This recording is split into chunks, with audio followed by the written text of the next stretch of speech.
Hello, everybody. Welcome to Devoted to Extraordinary. Today is the first, last, only, and best day of your life. I have my twin sister Catherine on Hi. to talk about the art of discernment in dating. We are both 27 and we're both single and we've both been through relationships. This is what we wish that we'd known when we were younger. Would change a lot if that was true. So we've got the notes right here to give you everything that we could have done and that you can do, particularly so you don't waste your youth. What can we expect in this video? Well, by the end of this video, you'll know, sister, not to waste your youth on boys. Know what to look for and what to avoid. You'll know exactly where you stand. You'll never confuse again what you have to do, when you have to do it, who you need to do something for. When you're sure of yourself and when you're sure of your value, you'll never want another man or need another man to complete that for you. You'll be very certain because you also have the capacity to ask. I mean it when I say you'll never be confused again if you follow this advice. Your husband is out there and he needs you to be single and available and willing and open and ready. And the only way you'll be that is by discerning. As a warning, do not move into exclusivity with somebody before number four. Number four is it, and it's the reason all of my past relationships have failed. Oh, what's number 4? Yeah, so we're gonna get into it. So discernment as a word comes from Latin dis, which means apart, and cernere, which means to separate. So to judge well for ourselves. Nobody else is doing it for us. And Catherine even quoted the Bible. Yeah, guard your heart. Guard your heart. If you don't do it, nobody else will. What nobody else tells you with dating advice is that there are seasons in life and there is a reason for every season. So to be single is not a bad thing. To want someone else to complete you is anxious attachment. That is something I myself am very familiar with. Of course, the other insecure attachment is avoidant attachment. So we want to be on neither of these. And in order to be secure, we need to have our pillars in place. So, is your focus internal, looking at your family, your friends, or is it external? Are you after another person to complete you? There are also stages in a relationship. I often got confused by looking up dating advice and thinking, I need to treat my man in all these ways so he can see what value I have. But when we draw that back in and know what our value is as an individual person and what we bring to a relationship, we know that he needs to value us a certain way before he deserves that level of treatment. So there are stages to a relationship. It is first dating, getting to know who a person is, because they are an entire world. Then there is exclusivity. So, do you want to be my girlfriend? Do you want us to not see anybody else? Do I know everything is safe with you? And then, third, commitment, marriage, going forth for the rest of our lives together. Sure, each person is a total like new world. You step into somebody's world, literally, you're like, meow, like open the door. You get their scent, you get the colors, you get the feeling.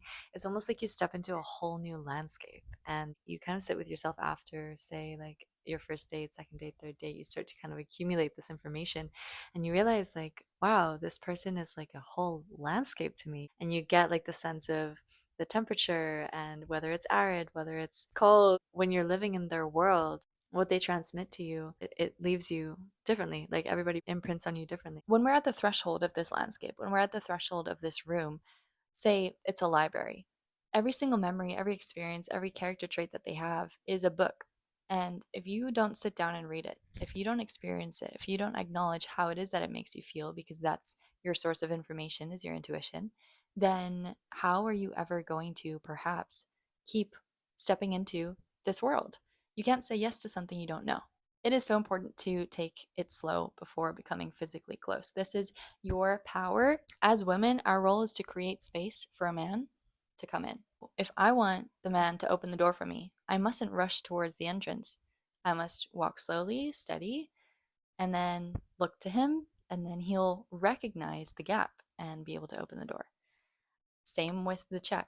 I'm not here to pay for our dinners. So it is an incredible thing when a man will take you out and you can appreciate that he has got dinner for you. The thing with a woman is her value is in her long term. So when we know we're going to give you babies, we're going to take care of every single thing that ever needs to be done. The beginning of dating is for the man to really impress you, just like in nature. In nature, and as it always has been, we get to be the graceful, flowing, open, steady, peaceful creatures, you know? And like that for me has been the most exciting, enabling aspect of coming into my femininity. It's like I actually don't need to do more.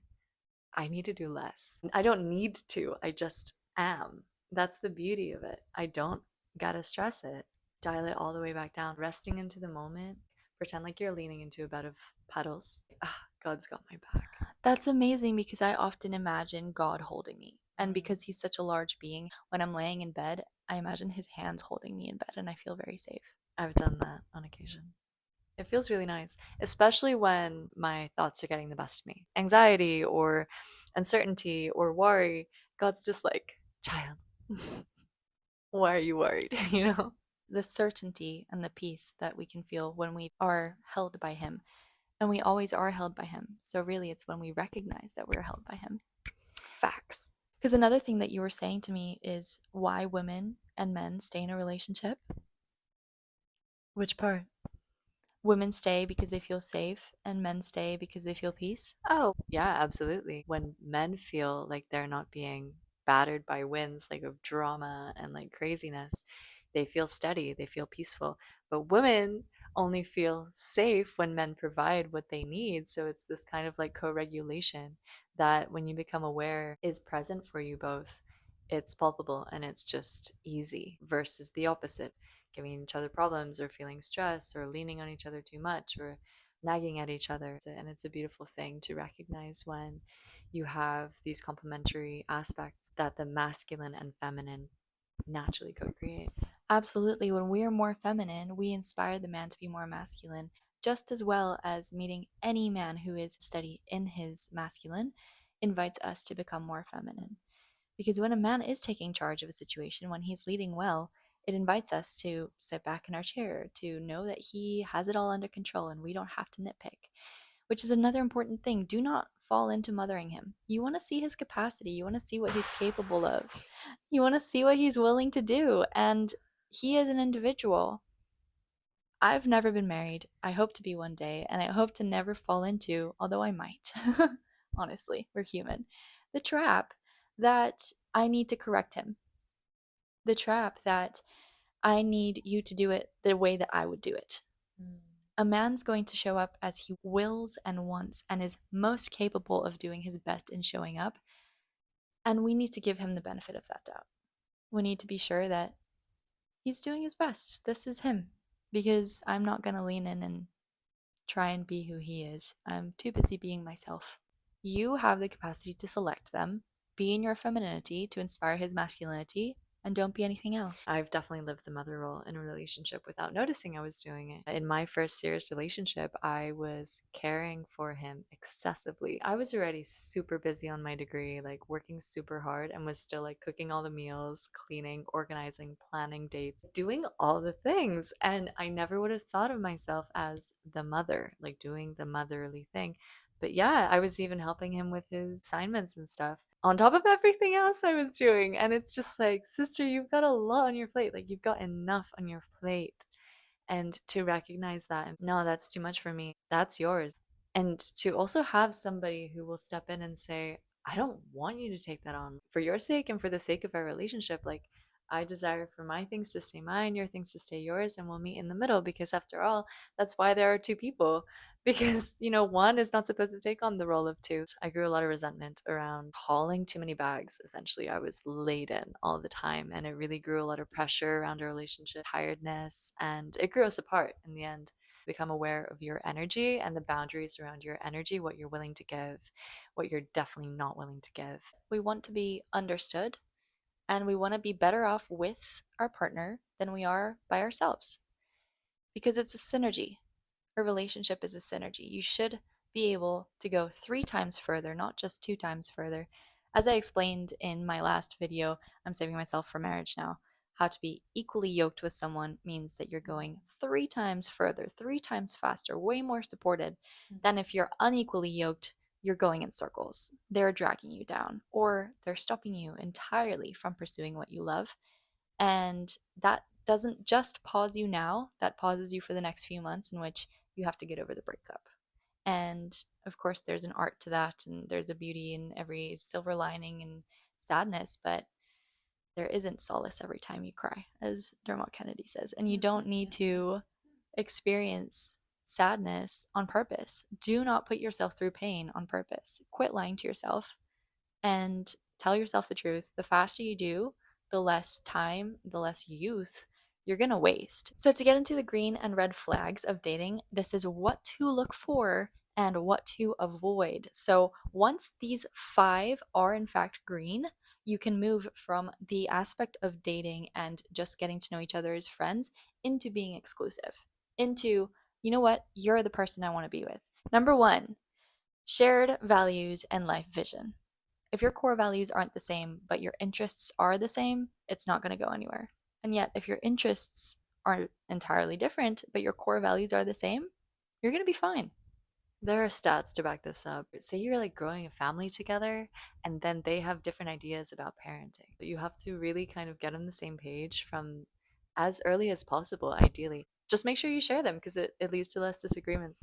For instance, now being 27, I never used to want to be a mom, but as I grew older and as I saw what the purpose of life is, and as I noticed that the only way I'm going to impart my wisdom upon another being ever is by having my own children, I thought that's the legacy. That's how I can create the best service in this world beyond a certain age. And that's what I'm going to be doing. So I'm not going to go out and date without first knowing if a man would also like to be a father. That's important to me, Beautiful. as well as being a believer in God. When he's got his faith straight, then everything will fall into place, I think. Yeah, it's certainly a huge pillar. He has to envision a future that complements yours.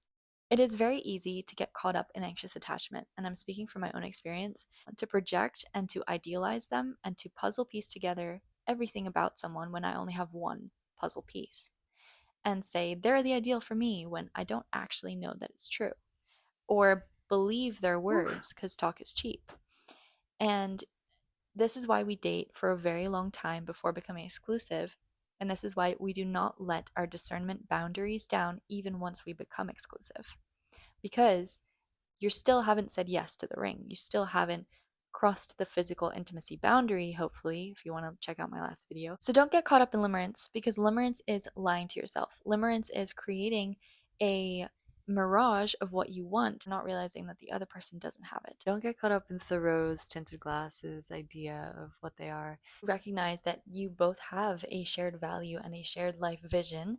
And as I was saying, that he actually has the qualities to be a father and doesn't just say that he wants to be a father. So this is the red flag aspect of the green flag, is that there is an avoidance of commitment conversations. Consistency in words and actions is number two.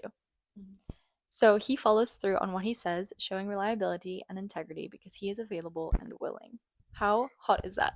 So When someone can say something and then they actually follow through with what they say they're going to do. so hot. When he shows up actively doing what he said he was going to do, this makes us feel so safe in his presence that is reliable and consistent. Yeah, consistency is key in every aspect. Women feel it too. Like if you're being and doing what you say you will. So, on the flip side, the red flag of this is inconsistency and mixed signals. This is where we feel the most confused. This is where his actions are not going to match his words. This is where he'll do things that, if we are anxious attachment, we may get wrapped up in being okay with crumbs. If you can bake a loaf of bread by yourself, why would you settle for crumbs from somebody else?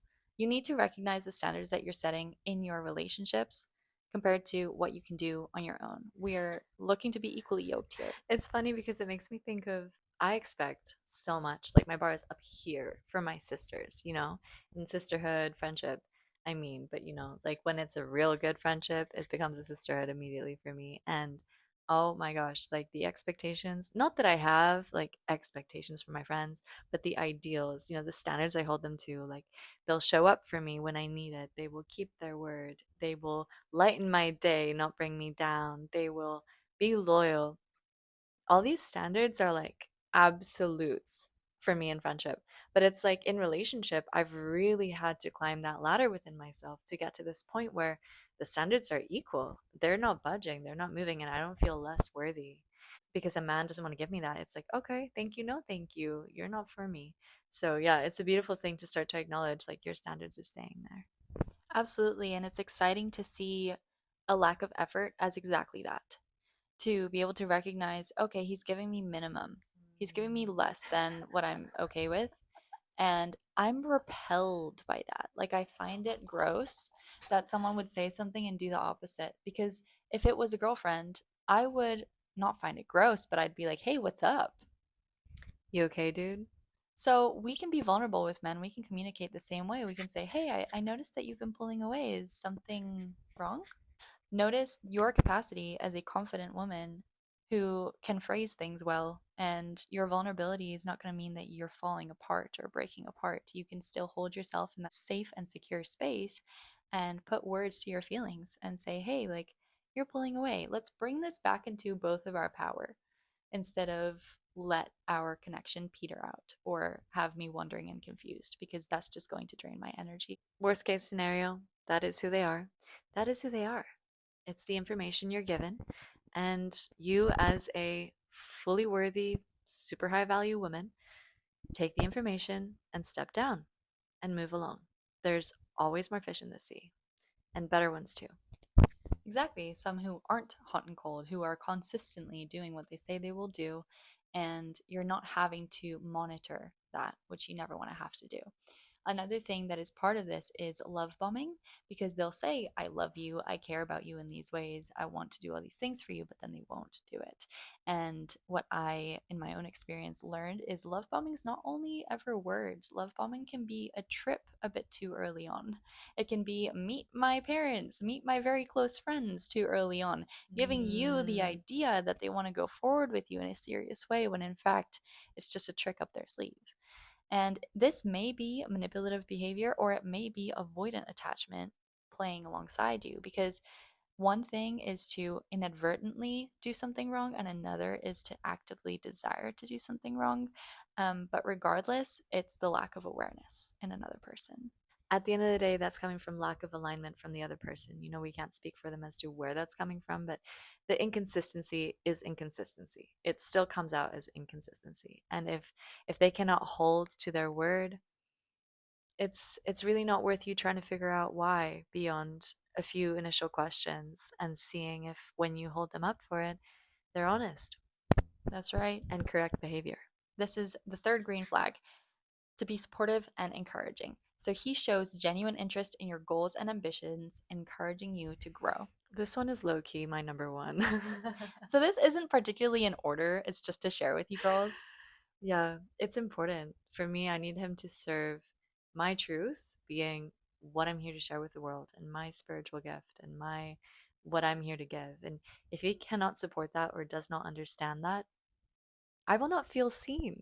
I will not feel supported. I wrote a book, and it's important to me that people look at my YouTube videos, read my book, be involved in my world in order for me to say, okay, this is what they think of who I am, because what you do is who you are. Yeah, and at the end of the day, there's that saying, interested is interesting. And I always vibe with the people that are asking me questions more than those that are responding. It's so fun to have this back and forth because the other person is supporting you by wanting to know. They're just like, tell me more about blank. Like, I want to know. For them to show up for you and support you, they know you have a long day, they'll bring you food. Exes have done that for me. And it's a beautiful thing to feel like, oh, I definitely would not be able to cook for myself tonight. I'm sustained thanks to this person. Little acts of service like that, if we're talking about love languages, are they go a long way when it comes to building trust in relationship and satisfaction and safety. When they can celebrate your successes with you, when you're happy about something or you love something and they're giving fuel to you, that just widens all the joy, all the lightness that I could have ever have wanted. I love laughing. All of us do. And to be able to create that with a loved one is beautiful. Are they the kind of person who, number one, could be jealous of you? Number two, could push you down, could try and be better than you? Are they competing with you in this relationship? Or are they someone who sees you as an individual, and whether they have you or not, whether they gain and benefit from you being in their life or not, they are happy for you? That is unconditional love. Yeah, that's beautiful. Yeah, for me, the whole laughter thing definitely needs to be cherry on top of shared values, good communication, understanding, because only from there can you impart genuine happiness together. If you're laughing to kind of disassociate or lighten the mood based on the fact you're always having negative exchanges, then the laughter doesn't feel very safe or it doesn't last very long. It's not very genuine. It's just kind of the little Relief. exactly, it's relief. It's the little parts in which you'll connect for just a moment and it will probably save your relationship for a little longer. So yeah, when you know that the frequency is high and laughter just takes you higher because there's just that understanding and it's so easy breezy. Yeah, it's a beautiful thing. It is. The red flag here is controlling or dismissing of your feelings. So, again, is he competing with you? Is he wanting you to be less so that he can be more? Gaslighting. Yeah, gaslighting. Is there a lack in his perspective? Because if your man is truly serving God and pursuing God, then there will not be any kind of lack just because you have it. What man needs to compete with a woman? Yeah, there won't be need for control if he's at peace with himself. If he's sourced from within, if he's connected to God, like absolutely not. That's child play. That's boy energy. That's not king energy. No, thank you. Ew, bye. Exactly. So to be able to be repellent with qualities that we dislike, or the lack of qualities, rather. So for him to dismiss you, for him to invalidate you, for him to make you feel unheard or unimportant, when he exhibits jealousy or tries to control aspects of your life, like friends or hobbies as well. Or if your boyfriend tells you, or the person you're dating tells you, you cannot wear that. I don't like seeing you in that. No. Right. Obviously, like all within understanding that you're also being discerning with what you're wearing, right? Like you're not gonna out of the box wear lingerie on the street. Some girls do. We're coming from the standpoint of virtuous women. This is all about becoming a virtuous woman. So if you are also exhibiting perfectly good values and there's something there where he feels jealous, therefore he tries to control you, you'll feel if it's off or not. You'll feel if it's coming from a bad place. And that's what we don't. Number four, the one that you've all been waiting for. Bum bum He bum. communicates openly and respectfully, especially during a conflict. Oh, that's an interesting one. Yeah, for sure. I think you don't know anybody until you've experienced them when times are hard. Anyone can be fun, playful, easygoing when things are easy. Oh, yeah. And the quote that comes to mind right now is the highest form of love is consideration. And I actually believe that this really clicks in here. In fact, I want to add to that another quote that I love is if you have softened, you have been loved. Hmm. And if by nobody else, by yourself, because you choose to soften despite, right? Despite the pain. You're the only one in your life at the end of the day. You want to be able to be the woman who's got that abundance mindset and that playful inner child dialogue instead of this like highly critical, you should have done it different. Like be forgiving with yourself. Allow yourself to play, allow yourself to have fun. Life's about making mistakes sometimes and appreciating the experiences and seeing what they left you with. You want a man who, even when you're in a conflict, even when it's hard, he communicates honestly and respectfully, even during disagreements. Yeah. Yeah, I would add to that, the whole response versus reaction thing. How is his dominance over his emotions? Hysterical is historical. Absolutely. Is he willing to talk through issues and hear your perspective without defensiveness? Someone can be patient with you, particularly when it's hard for them. If they can fight through their own emotions of anger, of difficulty, of reactivity, of triggers, of past patterns, if they can go beyond that and basically widen the elastic band of their heart, then you have someone who is so quality because they are putting their own self aside. That is loving with self sacrifice because you can endure a conflict. You can put your partner first when they need it. This isn't always, but when they need it, you're there for them. That is support and understanding beyond anything. So when someone else is vulnerable, when someone else is finding it a hard time, and you also are finding it a hard time, how can you put aside the emotion and just be there for each other? So you really want to, when dating, actually go through moments where you're in a conflict, either you together or him by himself or you by yourself, and see how you both manage this. Is he still making you feel safe? Is he still making you feel that it's okay to be here? And because there is no such thing as a life without trouble. life is trouble. And if you can find someone who can navigate those dips with you and still come back to the peaks, and in fact, to make it all fun, because I have been blessed to also date men who make everything fun and everything is just laughter and everything is good, then it's okay.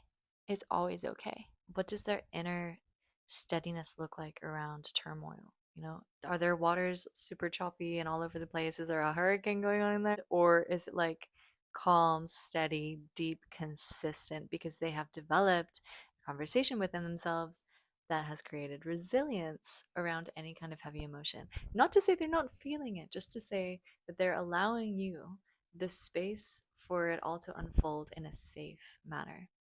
Well, it makes me think of the apostles in the storm when Jesus was sleeping and they woke him up and they said, "There's a storm. Are we going to be okay?" And Jesus comes up to the deck and he says, "You are so unfaithful. Where is your faith?" And literally, the wind's calm and the sea's calm. And we want the man who is most like Jesus, of course, who's capable and able to say, "Do not put your eyes on the storm, The external. the external. Put them above. Have the faith because you know this storm is going to end. Just like you know he's going to text you. If you can tell yourself, he'll text me by the end of the week, then you won't be anxious until the end of the week, and he'll most likely have texted you by then. On the flip side of communicates openly and respectfully, we have the red flag disrespectful behavior or patterns of dishonesty. So if he lies, if he exaggerates, if he withholds information, this all leads to trust issues. And it's unfortunate because these are the kinds of blocks that you probably won't see before you know someone. You can't tell when they're lying unless you really can, but many of us can't.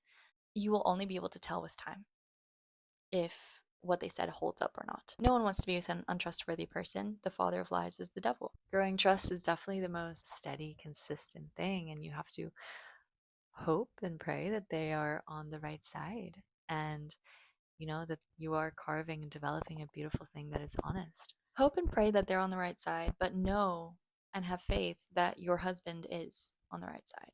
So Absolutely. it's not specific to this one man, there are plenty. Non-attachment, non-attachment.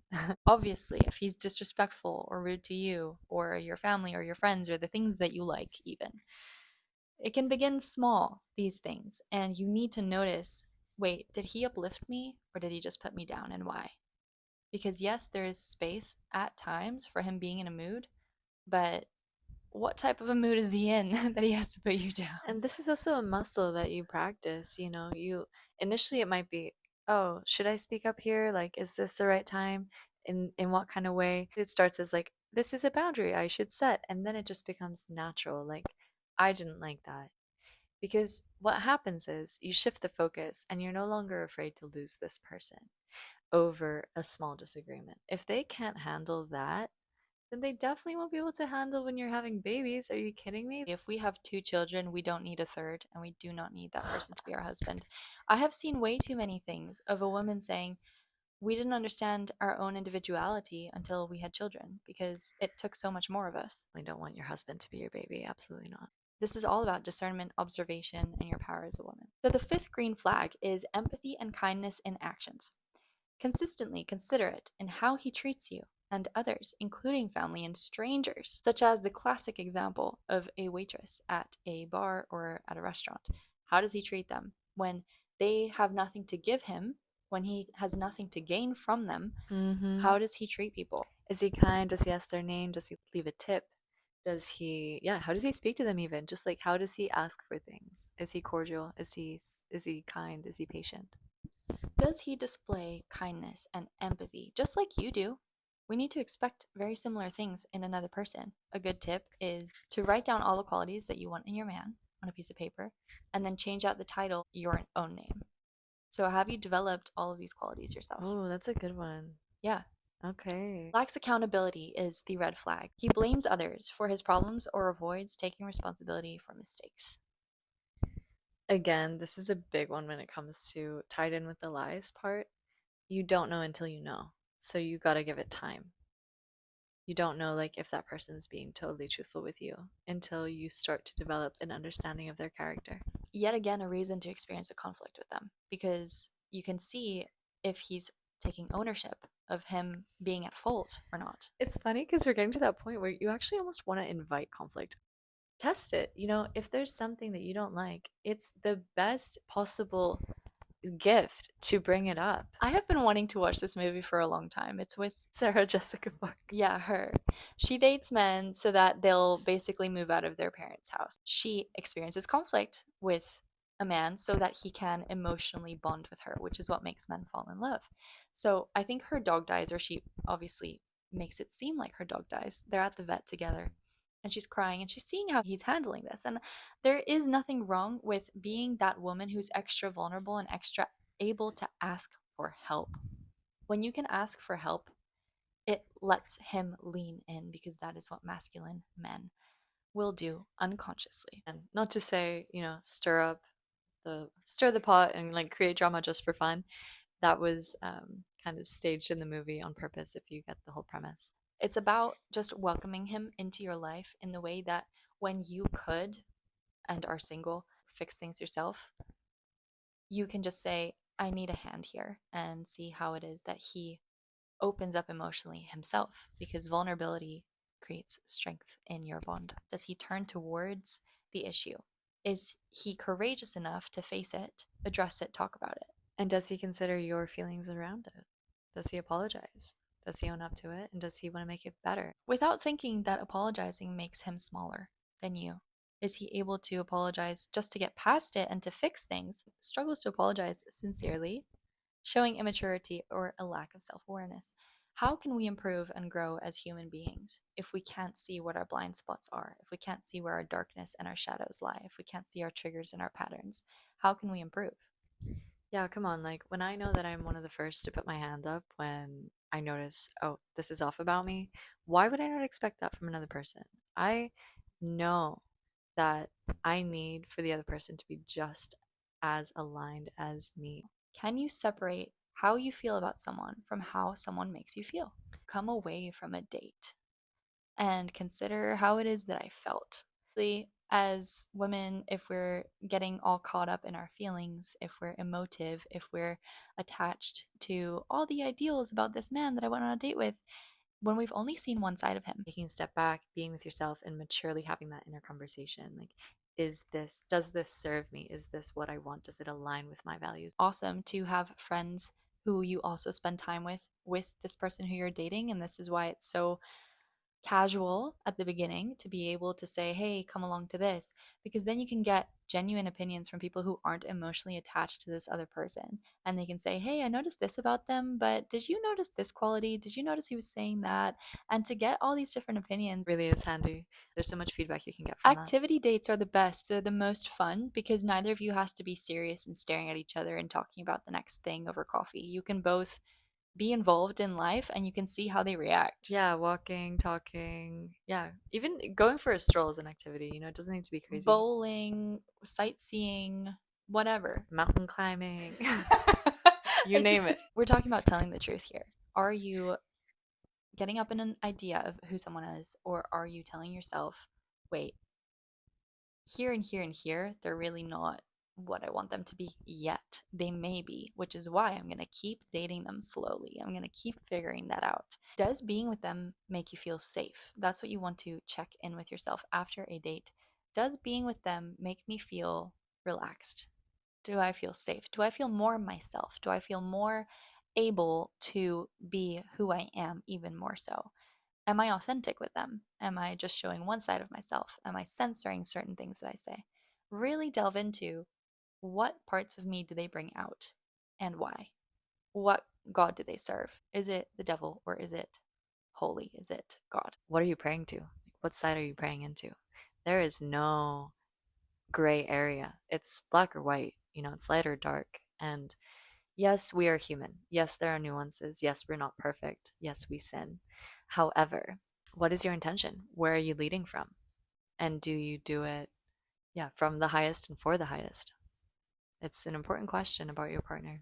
So, I mentioned this in my vlog. I think things either do give you energy or take energy away from you.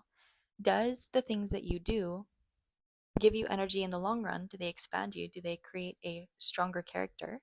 Or do they make you weaker? Mm. in the long run. It's very important to see it that way, such as I don't feel like taking out the trash, but does the trash need taking out? Yes. Like right now, it's a bit of a drag, but my kitchen won't be smelly. Well, that's discipline. But discipline creates a strong willed character. Of course, as part of a full, whole human. Right. Looking through deception, particularly in this time of dating, when you're just getting to know each other, is the best that you can do. It's really at the core of everything. It is, it's at the core of everything. What God does he serve? What habits does he hold? Does he have a job where he needs to wake up early? Does he need to press his suit? Does he actually wear it right? Does he have the right shoes? Does he polish them? Does he work out? Does he do hard things? Does he eat well? Does he try new things? It's very important to actually walk the talk and not just talk the talk. And that is what we're seeing. That is our power as women, is to sit back, observe, not get caught up in the answers. Sit back and relax. Precisely. Smile and wave, boys. Smile and wave. Reciprocity is the natural state of things. So, as an exercise, if you would like to write a list, which my friend told me about, who's also a coach, and I love her very much, very dearly, she said, Julia, I wrote down an entire list of what I bring to a relationship, and it changed my view on my value. It changed my awareness of what I bring. That's beautiful. I don't think I've done that yet. No. So, because we are women, it's perhaps more subtle. But yes, we always invite with our eyes if we're interested, and we'll step back from the door so he can pull it open, and we'll say thank you so much. And that appreciation is what men seek naturally, biologically. That's what they seek. If we can acknowledge our value as women, that is what will highlight our capacity to show up even more in our femininity, even more in power, even more able to be discerning, and he will feel that because it's your essence. It is your integrity. It is your own alignment. It is your own power as a woman to be in your feminine essence, which is almost like a perfume. It's almost like you walk into a room and people turn their heads because they sensed you. And to have that power is what we all crave. And what the man who is taking you out and wanting to marry you one day would like in his woman, I am certain. There's so much inspiration in that, in becoming the woman who will inspire your own man, because you can lean back and you know that you're secure and you know that you're safe.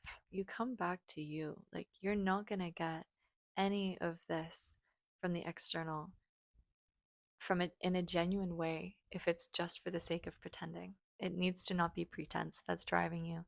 It has to be heart centered. It has to be um, organic. Like, organic wins over inorganic every time. Nature knows when it's being truthful, when it's being deceitful. And the truth will always be there. The dating time before you become exclusive, before you get married, is for you to observe. Is this the man I want to spend the rest of my life with? Is this the man I want to have all the rest of my meals with? I think it's like 80,000 meals that we'll be sharing together. Mm. This is the man whose wisdom will be imparted 50% onto my children. Is that what I want? It's a big deal. Is this person who I want to be with? And perhaps in modern day, we just speed that up a little too much. And you get to choose, you get to create, you get to birth. He will still be there in the morning if he loves you, and he's not going to go away anytime soon. And if he does, then you didn't miss out on your husband, because your husband will be there. So it's that faith that we go with. And I read to you, put on the armor of God from Ephesians 6:10. Finally, my brethren, be strong in the Lord and in the power of his might. Put on the whole armor of God, that ye may be able to stand against the wiles of the devil. For we wrestle not against flesh and blood, but against principalities, against powers, against the rulers of the darkness of this world, against spiritual wickedness in high places. Wherefore take unto you the whole armor of God, that ye may be able to withstand in the evil day, and having done all, to stand. Stand therefore, having your loins girt about with truth, and having on the breastplate of righteousness, and your feet shod with the preparation of the gospel of peace. Above all, taking the shield of faith, wherewith ye shall be able to quench all the fiery darts of the wicked, and take the helmet of salvation and the sword of the Spirit, which is the word of God, praying always with all prayer and supplication in the Spirit, and watching thereunto with all perseverance and supplication for all saints. We are that, our entire embodiment and walking in integrity in our power as feminine women. We are the armor of God. Do not lack your discernment. Do not waste your life or the power with which you can serve God in this lifetime by choosing the best man for you. If this video resonated with you and you need a little bit more one-to-one help, I am a coach and you can apply at the link in the description. Thanks so much for joining us today. Thank As you. our grandma said, Harden not your hearts, love and serve one another. love and serve each other.